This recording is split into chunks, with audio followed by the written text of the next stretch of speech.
Hey everybody, welcome to Pop Culture Philosophers. It's Friday. That means it's time for the Rex and Robbie show. What's up, Rex? How you doing? What's going on, Robbie? I'm doing well. Doing super well.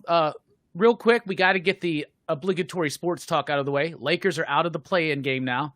They don't deserve it at all. So good. Like they don't deserve to be in the play-in game at all. So Kevin Durant called himself God after they lost to Milwaukee. Yeah.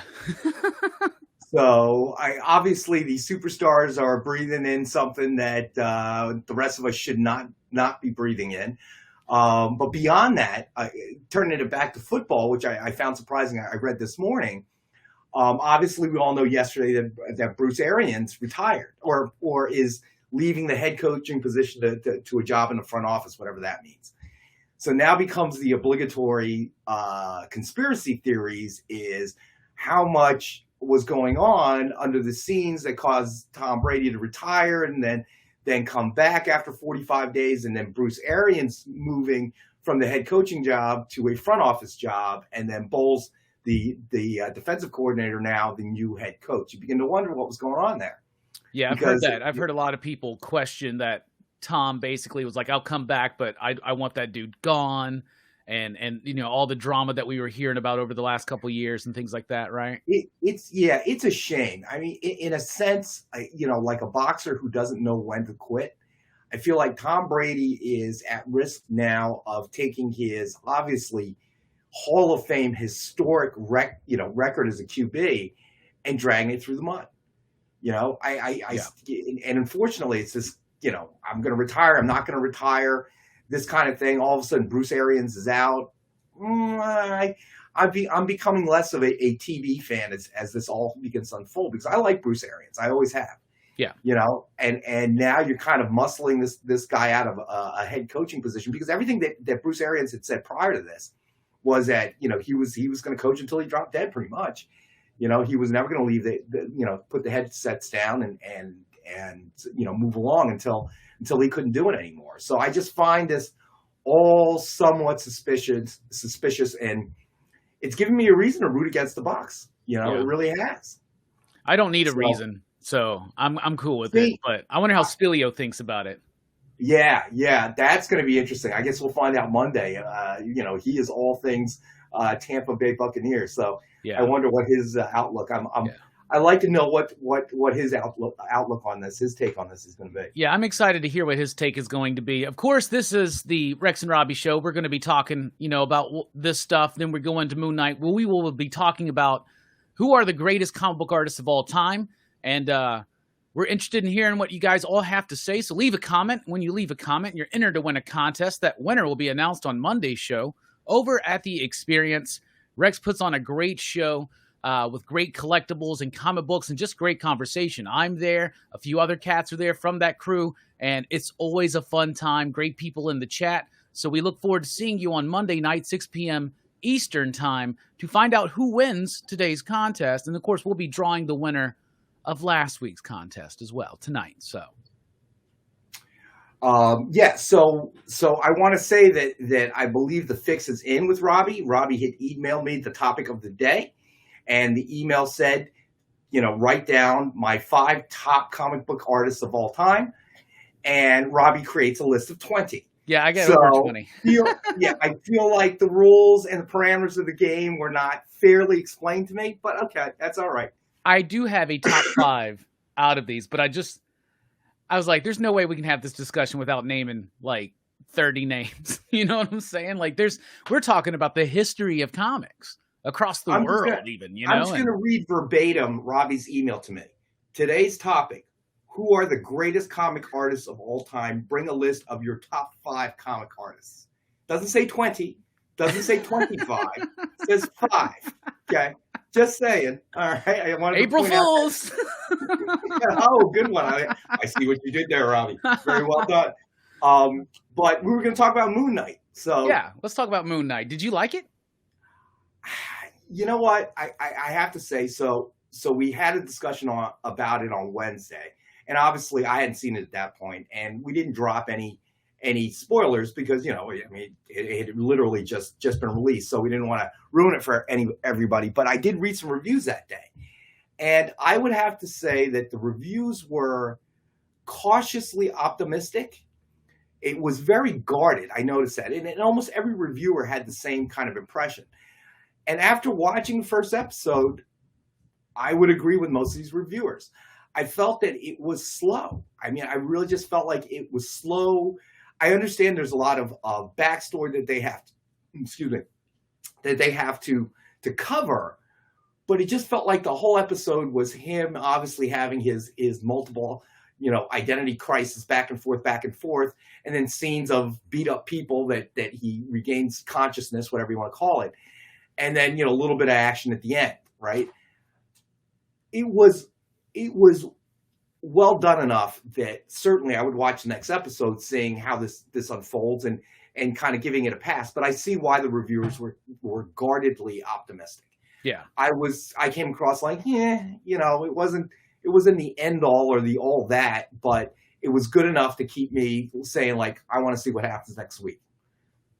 Yeah, I would say that overall I liked it, but there were first of all, I like Moon Knight. I think he's a cool character. I'm not super well versed in his history because I've never read the original stuff. I've only read stuff in the 90s and the 2000s and the more modern stuff, right? Right. But I do enjoy the character, and I'm a huge fan of Oscar Isaac. So I was really excited to see, because he's already played one Marvel character, Apocalypse, yes. And he didn't get to do anything with that. You know what I'm saying? So yeah. I was really excited to see what they were going to do here. And he was really good in Dune, I thought. Oh, he's great. He's great in everything I've ever seen him in, right? Yeah. And he was the Star Wars trilogy, I don't know. I mean, but he not was him, good not him per se, but the screenplay. He's in some rough ones, but he's good in them. Like he's really good. Yes. In Last Jedi, he's the best part to me. He's like the part I love the most. That and the visuals. And in this role, kind of playing against yourself with a different accent, that I found that that's quite some range there for an actor. Yeah, and so Moon Knight's an interesting character because he is a vigilante and he's got that connection to Egyptian mythology, but he also has the multiple personalities, right? And even in the comic book, that has been difficult to try to get across in a compelling and engaging way. Yes. So I thought that the way they went about it, by just introducing us to Stephen Grant at first, museum gift shop runner, and I like that too. We're building it up. It seems way disconnected from the interpretations of Stephen Grant that I've seen. Stephen Grant, is Stephen Grant not like the rich persona, right? He's like the super rich corporate guy. He's supposed to be, Marvel's semi version of Bruce Wayne, Batman type of thing. Yeah, I mean, or maybe it's Mark that's the rich. I think Stephen's supposed to be the rich one. There's Jake Lockley too. So there's the three personalities. So, but I thought that the way that they went in was pretty interesting and a good way to kind of get the regular general audience to kind of get ease into this concept of what's going to be going on. They were taking a departure from his comic book origin. So it wasn't like that was a total surprise. So I didn't think that was so much a bad thing. I just kind of, the way that it went through, and I understand they have a lot to explain. They have a lot of preamble they got to cover before they can get into the meat of it. So I guess based on that, I'm kind of guardedly optimistic that it's going to be something I really enjoy. But, unlike a Peacemaker, which, episode 1 just reached out and grabbed me and said, hey, this is cool. It did not have that effect. I agree. I don't think it necessarily had that super effect. I think that even people like us who know who Moon Knight is and what's in store, the ending is enough of a tease to make us want to come back. But for other people, I don't know, I think it will still work. It was a nice little twist, but here's what I thought would have been more interesting. And I love all the time they spent building up Stephen's life. They bring him across as kind of like this rather pathetic character. He's talking to himself. He's got this, he thinks he has a sleepwalking problem. So he chains himself to the bed and all this stuff. Turns out it looks like Mark has already been doing Moon Knight superhero stuff this whole time, right? And so I love the moments when he blacks out. And then he comes back and his hands are bloody, bodies around him. He's driving the truck backwards and he just doesn't know how he's gotten into these situations. That was cool. That was interesting. I would have really loved it though. I think it would have made this just sail over the top if at the end, when you get the reveal where he relinquishes control and he becomes Moon Knight, what if we got a flashback and got to see all of the blackouts?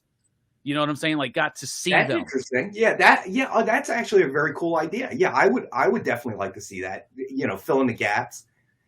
So that would make an interesting episode. You know? Yeah. So I was disappointed by the lack of actual Moon Knight in the first episode. I thought it would. I mean, but I don't know how I would have structured it. You know what I'm saying? Like, maybe I would have played with things like that. Oscar Isaac's performance was brilliant. That scene when he's at the restaurant and he finds out that it's Sunday and not Friday, and he is just like, first of all, he's isolated. He feels alone, but now he's even more alone because this dude's like, I am losing my mind. And his reaction was so tragically beautiful for that moment. He orders the steak. He's a vegan, but he orders the steak. And what's funny is that they're like, what cut? The best. How do you want it? Good. Because he doesn't know how to order a steak. But that's a tragically beautiful moment. And Oscar Isaac really carried that. I agree. I no doubt his performance was excellent, but you know, we'll see. I mean, I'm again guardedly optimistic, so I think it'll get better. I do know that the reviews on Morbius are horrendous. They seem really bad, bro.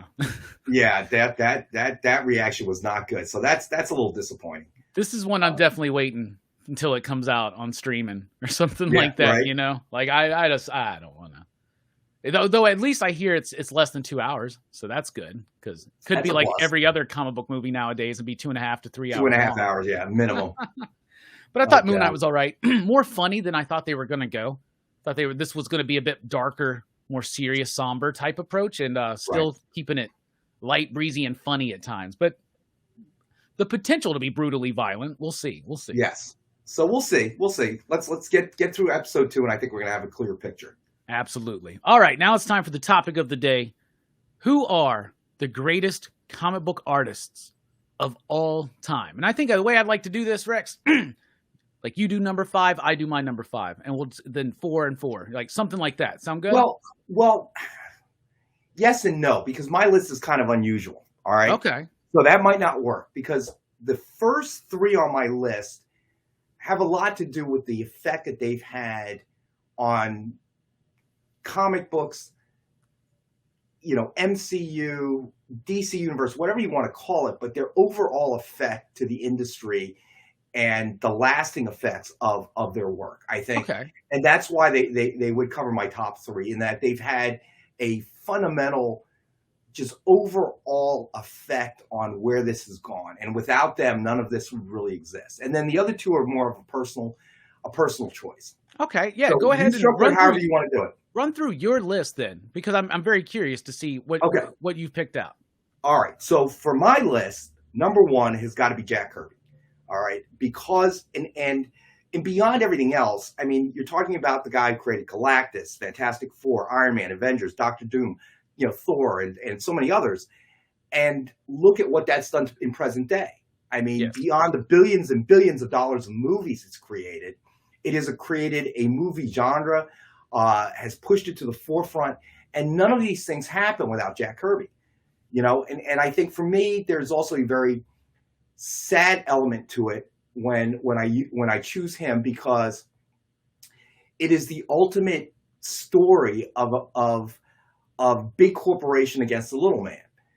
Yeah, and throughout Kirby's history, I mean, we talked about this. You know, some of these properties. I think I just read this morning that at this point, Avengers, Endgame, and Infinity War cost about $1 billion.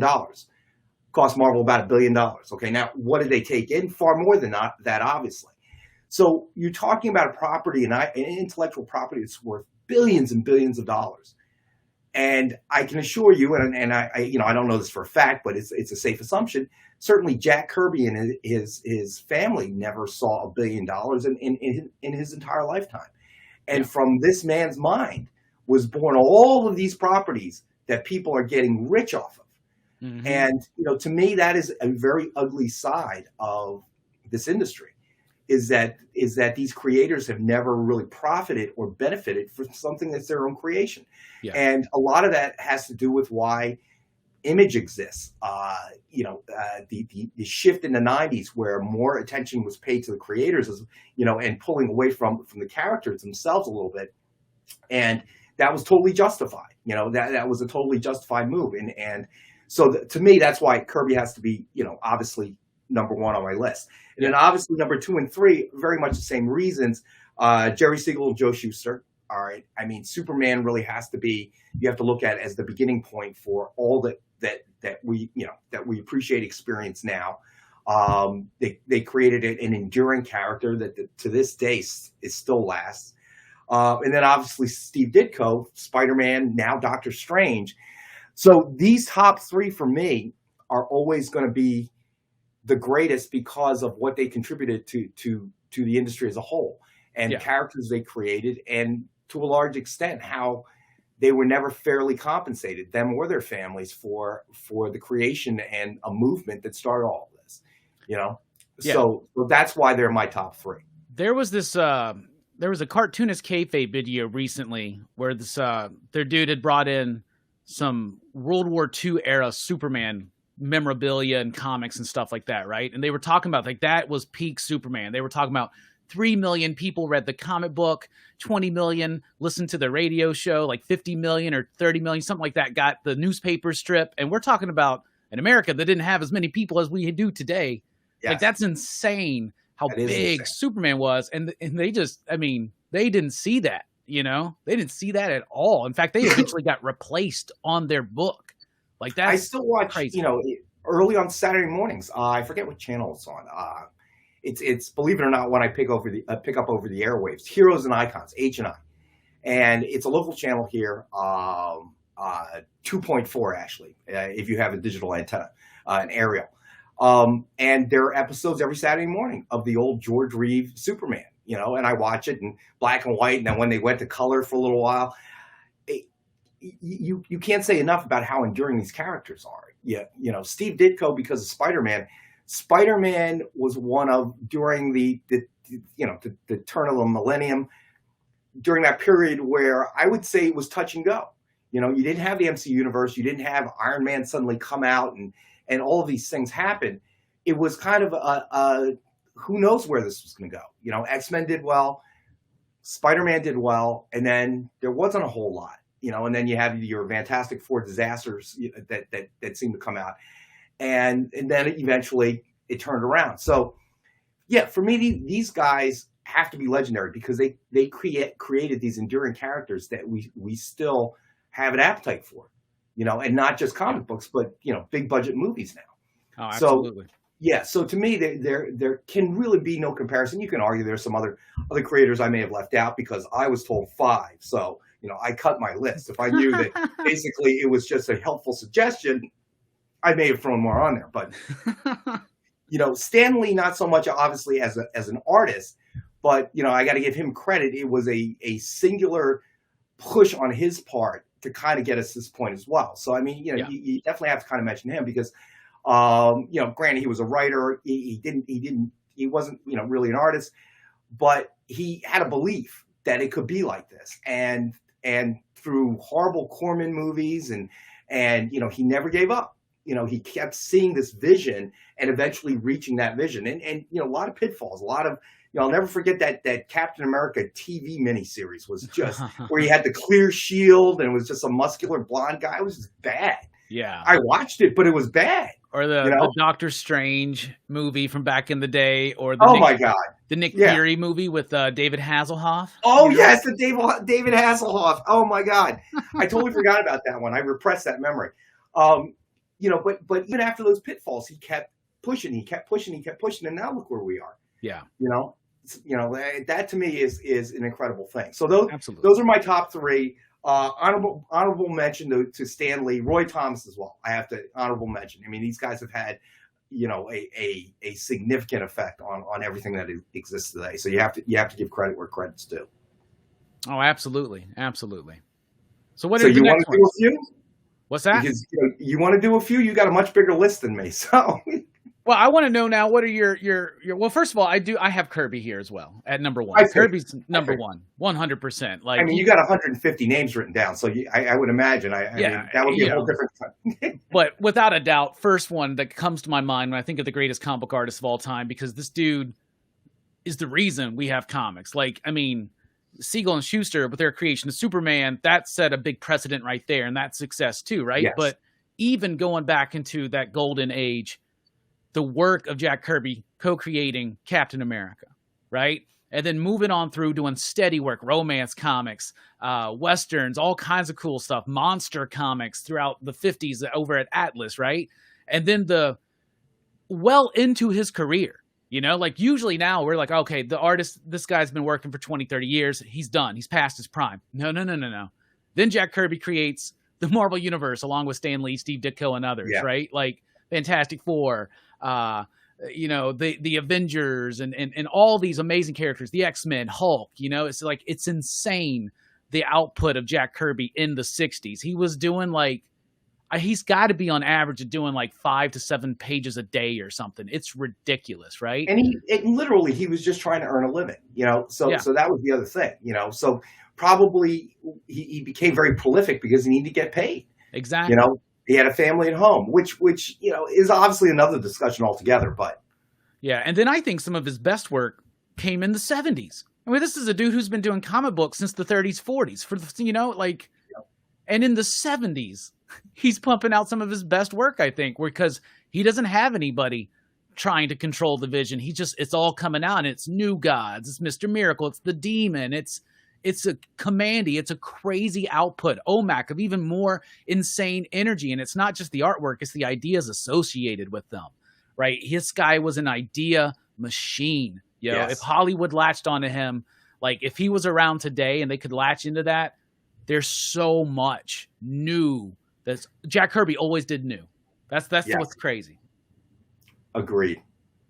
And then on my list right after him, I have Mike Mignola. I'm a big fan of Mike Mignola. I love an artist with a sense of graphic design and composition, depth and layer, and the way he spots blacks. I love the boldness of a mostly black inked page. You know what I'm saying? And the way that pops. And earlier in his career, he's starting to kind of formulate his style. And then by the time we hit the early 90s and the release of Hellboy and that Dracula book, I can't think of anybody I just adore his artwork so much. So I got Mike Mignola there.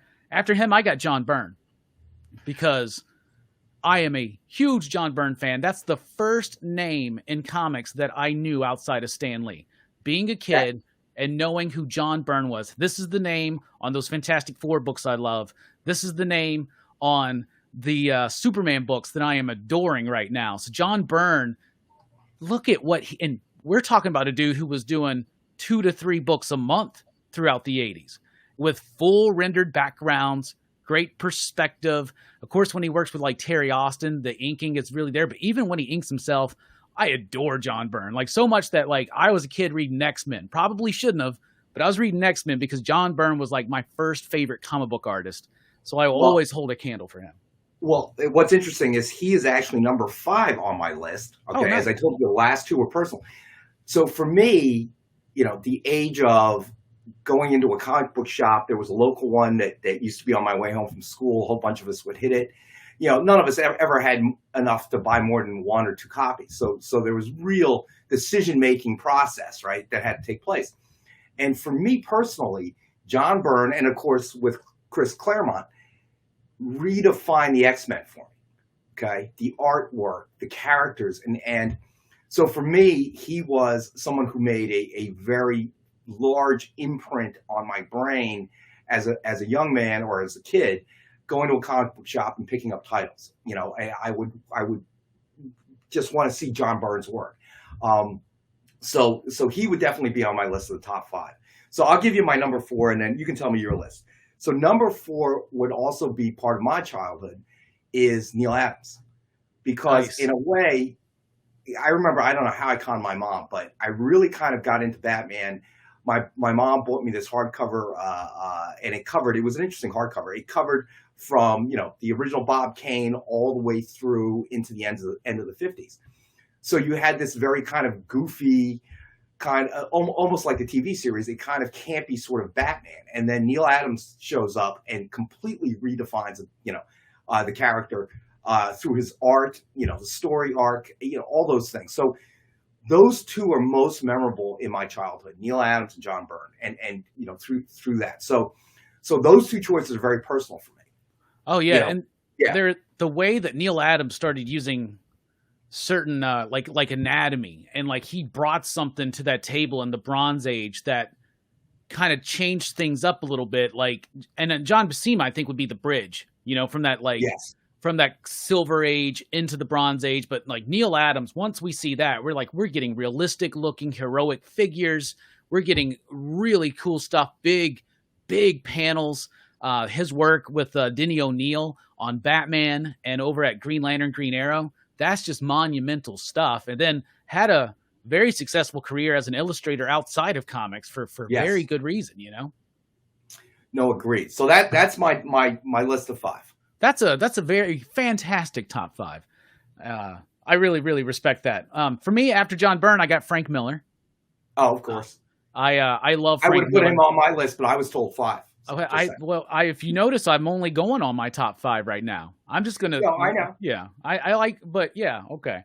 No, there Frank are many Miller, that I wanted to include in my list. You see, I know it's hard, right? Because there's so many. It is. But Frank Miller, because some of that impact that he had on the industry, he literally influenced generations of comic book artists. They look at Frank Miller and they see there's a reason why all those image cats started being like when.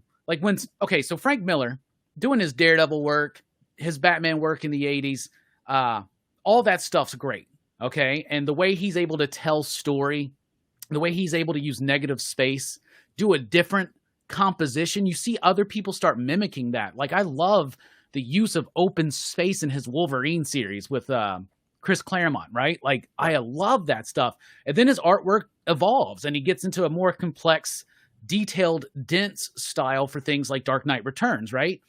And then revolutionizes it again with Sin City. Like, I was talking about how much I love Mignola because of the bold use of black ink and composition and design and lighting and depth.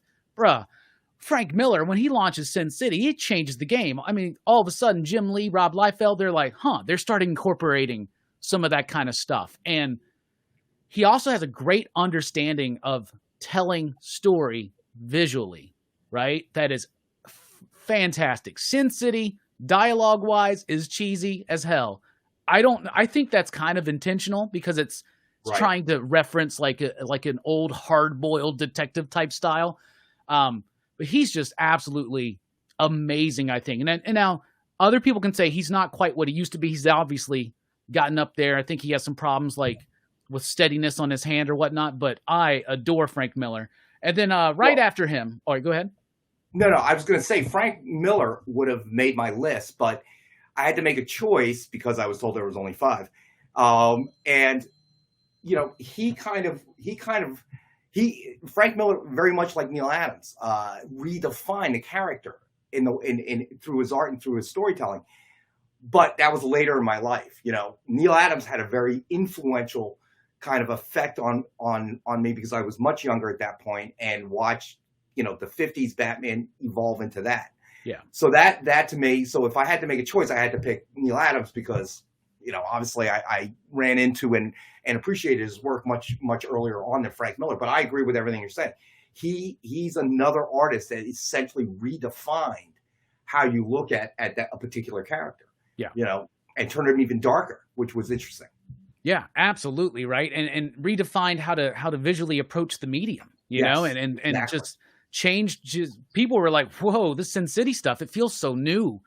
Like, I've never seen anything that looks like this, and you can see that he starts developing that kind of stuff during the Ronin days because he's heavily influenced by manga, and that starts coming across. And he's also one of the reasons I think for bringing in that manga influence to American artists and cartoonists at that time. I would agree. And then I had to think about this one because this one is an artist that I used to follow and love, and then kind of dipped out and just didn't pay much attention for years, and have recently re-dived back in So I'm going to go ahead and fill out this top 5 with Daniel Clowes, creator of 8 Ball, in which we get Ghost World, Like a Velvet Glove, Cast in Iron, Pusey, the scathing criticism of the comic book industry from the late 80s, early 90s. I love his stuff. He's got his artwork is, some would say, simple, but there is so much underneath that deceptively simple line work. Right. Everything that he does, every page is like, I hear Ang Lee was said one time, I want anybody to freeze any frame on any of my movies, and it's like it stands as a piece of art, right? Daniel Clowes does that with each individual page in a comic book and each individual panel. There is so much that goes on in the background to make it seem like it's a simple, quick thing that he did, when in fact it's not. And he has incorporated, and more so, I mean, there are people like, I'm just now getting into Chris Ware's work, so I'm seeing that in there too, but the sense of design as a cartoonist, because Right. you got people that can draw pretty pictures. You got people that can break those pretty pictures down into a great story. You got people that can do it in a way that's never been done before and consistently change the game and create amazing ideas. And then somebody like Daniel Clowes, who's got such an amazing sense of design, and even the hand lettering to me is a part of his art, of the artistry of his pages. Right. Absolutely amazing, top-notch stuff. If you've never read any Daniel Clowes work, Ghost World is very accessible because a lot of people are familiar with that movie, and it's a great work. And he's also a hell of a writer. Like, he's really good. But Death Ray, which was the final issue of 8 Ball, you can find that in a hardcover collection now. I think that's a good jumping on point for a lot of people Right. if they've never read Daniel Clowes. So that would be my top 5 right there. There you go. That's a good top 5. Some crossovers, some obvious Mount Rushmore type people, and some interesting personal favorites. Yeah, no, exactly. I mean, the top 3 had to be, for me anyway, had to be those 3 because of their creation, their work has turned it into this, and that to me is that's a good analogy, a Mount Rushmore kind of thing. And the last 2 were they're also obviously very, very legendary creators, but for me personally had an effect on what I read, or as I said, as a kid, you're in there and you've got about 50 cents in your pocket, so you gotta make some choices here, and you had to figure out what it is that you wanted. And for me, it was invariably Neil Adams or it was John Byrne, and that's how it kind of worked, because I would have loved to have bought everything that was there in the comic book store, but that wasn't feasible, so you kind of had to figure it out. Exactly, right? And personal preference and just understanding a legacy all comes into account when we're making these lists. So we are very curious to hear y'all's list, because we barely scratched the surface of all the amazing comic book art in the history of comic book art. So comment below, enter the contest. The winner will be announced on Monday's show. And just so nobody thinks that we forgot too many people, how about George Perez, Will Eisner, Sure. John Buscema, Bernie Wrightson, Gene Colan, Alex Ross, Jim Steranko, Carl Barks, David Mazzucchelli, Katsuhiro Otomo, Dave Gibbons, J.H. Williams, Barry Windsor-Smith, Walt Simonson, Frank Quitely, Jim Lee, John Romita, Jr. and Senior. And the list could go on and on and on and on and on and on and on, right? You are going on and on and on. All right, it's time to draw the winner for the contest. Rex, do you know what they're going to be receiving? Yes, actually, I was thinking, since Nick had come in and flashed these, I believe, on our Monday show, we're going to give another pair away. So Jennifer Blood, and this is cover C, a Virgin cover C by Lee Rix Lee. And let's see here. We're going to do, let me see which cover this one is. And this is cover K, FOC bonus. Oh, wait, no. This is not black and white. Sorry. Hold on. This is cover D, Grace the Cosplay Player. And it is, let's see, Hell Sonia, number 3. Also a Virgin cover. So these 2 will be the giveaway. Since Nick had flashed it on Monday, I figure people see it, they may want the same thing. So we gave 1 set away on Monday, and we're gonna give a second set away tonight. Very nice. All right, I got the names loaded up. All you had to do, to enter this contest was be part of the chat on Monday night's show. And the winner is 62 Lefty Blues. 62 Lefty. Station. Awesome. All right. So 62 Lefty is the winner. Heck yeah. Great show, Rex. Thank you for joining me for the conversation, talking a little bit about Moon Knight, a little bit about our favorite comic book artist of all time. It's been a great chat, Rex. It's always a blast to be here with you, and I can't wait to talk about Moon Knight episode 2 next Friday. Yes. So, because I think we're going to be able to make a more accurate judgment, you know, where we think this is going. Yeah. So, and something that I'm going to be following week to week, so it's not going to be like Peacemaker or Boba Fett, where I'm like, nope, haven't watched it yet. Yeah, that was always, you stopped my conversations dead. Yeah, I was like, nope, haven't watched it, bro. Sorry. All right, man. We'll see everybody on Monday night over at the EXP. Rex, it's been a great one. Y'all comment below. We want these lists of artists because I know that y'all got some good yeah, ones I'm curious too. So we can do a recap on Monday. Absolutely. All right, y'all. We're out. Pop, pop, boom. Station.